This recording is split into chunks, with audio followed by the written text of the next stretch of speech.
बहुत बड़े प्रकांड विद्वान हैं। उनकी यश कीर्ति से पूरा गांव जागृत है। और इतने बड़े विद्वान हैं कि ठीक उनके पत्नी उनके विपरीत हैं। तो मैं आपसे पूछ रहा हूं, बताइए उनकी पत्नी कैसी है? बताइए ज्ञानियों, आप लोग बताइए। आप लोग डॉक्टर साहब बताइए। हम आपसे कह रहे हैं, तुंगभद्रा तटे पूर्वम, तुंगभद्रा नदी के तट पर एक उत्तम नगर गांव है और उस गांव में बहुत बड़े कर्मकांडी विद्वान पंडित जी रहते हैं। इतने बड़े विद्वान हैं, उनकी यश कीर्ति से पूरे गांव का मान सम्मान यश कीर्ति बढ़ता है। फलाने गांव में बड़े विद्वान है, गांव में यानी कि पूरे गांव का सम्मान वर्धन हो रहा है, बढ़ रहा है। और ऐसे विद्वान की पत्नी उनकी एकदम उल्टा यानी कि विपरीत है। तो बताओ उनकी पत्नी कैसी है? हाँ, पहुंचे आप। विपरीत माने कि एकदम उनके विपरीत, उल्टा।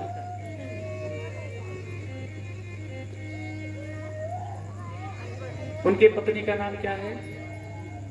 धुंधली देवी। उनके पत्नी का नाम धुंधली देवी है। धुंधली देवी के परिप्रेक्ष्य बात आती है। पंडित जी जब तक रहते हैं तब तक खूब सेवा करती हैं, प्रेम को प्रदर्शित करती हैं। और जैसे पंडित जी जाते हैं क्षेत्र में, तैसे आस-पास पड़ोसियों से लड़ना, चोरी चुगलाई करना, इनकी बात उनमें उनकी बात इसमें लगाना बिझाना इत्यादि कर्म उनका शुभारंभ हो जाता है। और जैसे पंडित जी शाम को आते हैं, ऐसे आइए स्वागत है आपका, जलपान लेकर के दौड़ती हैं।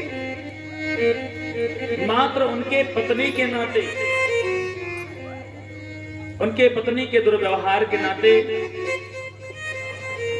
आज वो मन में विचार करने लगे बहुत दिन के बाद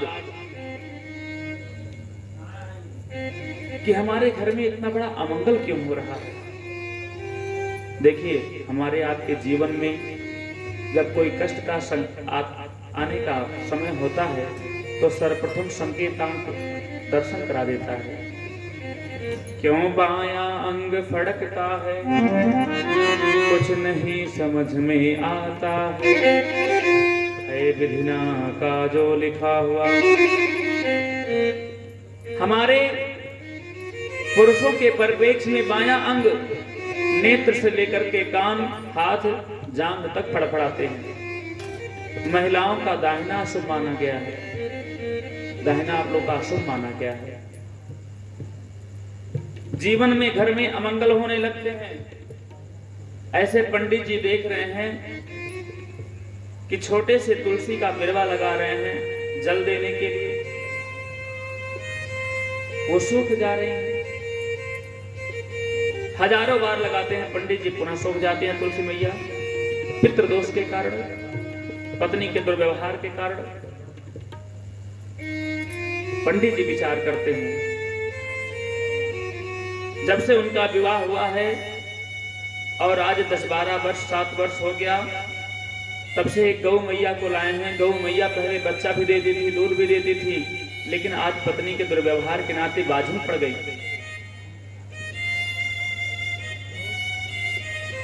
एक आम का वृक्ष है। आम के परिप्रेक्ष्य में वृक्षों के बारे में आपको सबसे बड़ी बात बताएं, आदमी महिला हो या पुरुष हो, विवाह होने के बाद में, सपत्नीक होने के बाद में ये हो सकता है कि विवाह होने के बाद उनको संतान ना हो, लेकिन धरती पर फल देने वाले वृक्ष जितने भी हैं, ऐसा कभी आप उदाहरण नहीं पाएंगे। शास्त्र में लिखा है कि जीवन में कभी चाहे एक ही फल दे हो, लेकिन फल देने वाले रहते हैं, सब फल देते हैं। महिला पुरुष फल दे या ना दे, फल माने वही अपने संतान को फल रूपी में अग्रिम कर पाए या ना कर पाए, लेकिन वृक्ष अगर वो फल देने वाला है तो कदाप नहीं हो सकता कि वो बाझिन हो जाए। लेकिन भागवत महापुराण में दर्शन आया है कि एक आम का वृक्ष है, अपने तरुण अवस्था पे है कि बौर लगने वाला है, लेकिन उसकी टहनियां सूख जाती हैं, झुर्रा जाती हैं। क्यों? उनके पंडित जी के, धुंधली देवी की पत्नी के नाते। ये सब देख करके मन में बहुत विचार करते हैं और उसके बाद वो सोचते हैं कि अब मेरी अवस्था बहुत आगे निकल रही है, यजमानी मेरी बहुत लंबी फैली हुई है, अगर मुझे एक संतान हो जाता। संतान की बात आई कहां से? वो विद्वान पंडित थे, वो जानते थे कि तुलसी मैया और सूर्य भगवान के निमित्त तो हम जल देते हैं तो हमारे पूर्वज पितर भी पाते हैं। अपने पूर्वज पितर को माँ तुलसी मैया और भगवान भोलेनाथ, भगवान सूर्य नारायण के द्वारा तो मैं दे देता हूं, वो तो तृप्त हो जाते हैं, लेकिन मेरा शरीर छूटने के बाद मेरे घर में मुझे कौन तृप्त करेगा जल दे करके।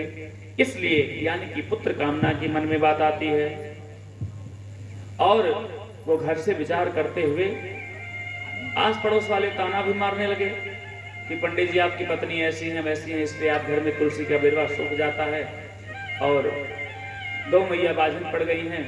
ताना बोले सुनने के नाते भी वन में जाते हैं, रोने लगते हैं। रोते हुए एक संत महात्मा इनको देखते हैं, कहते हैं कथम रोद शिव प्रत्व काते चिंता बले असे। कहते हैं कथम रोदसी विप्र, हे ब्राह्मण आप क्यों रो रहे हो? वन में जाकर के पंडित जी रोने लगे कि हमारे पास कोई संतान नहीं है। और जैसे संत महात्मा आते हैं तैसे पंडित आत्मदेव उनका चरण पकड़ करके रोने लगते हैं कि प्रभु हम अपने पूर्वज पितरों को तो जल देते हैं, लेकिन हमारे ना रहने के बाद हमारे घर में कोई संतान होना चाहिए।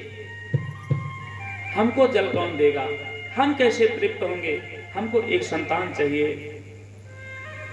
पंडित जी कहते हैं लाओ, साधु जी कहते हैं लाओ तुम्हारा हस्तरेखा देखें। अरे इसमें तो पुत्र ही नहीं लिखा है। ललाट रेखा देखते हैं,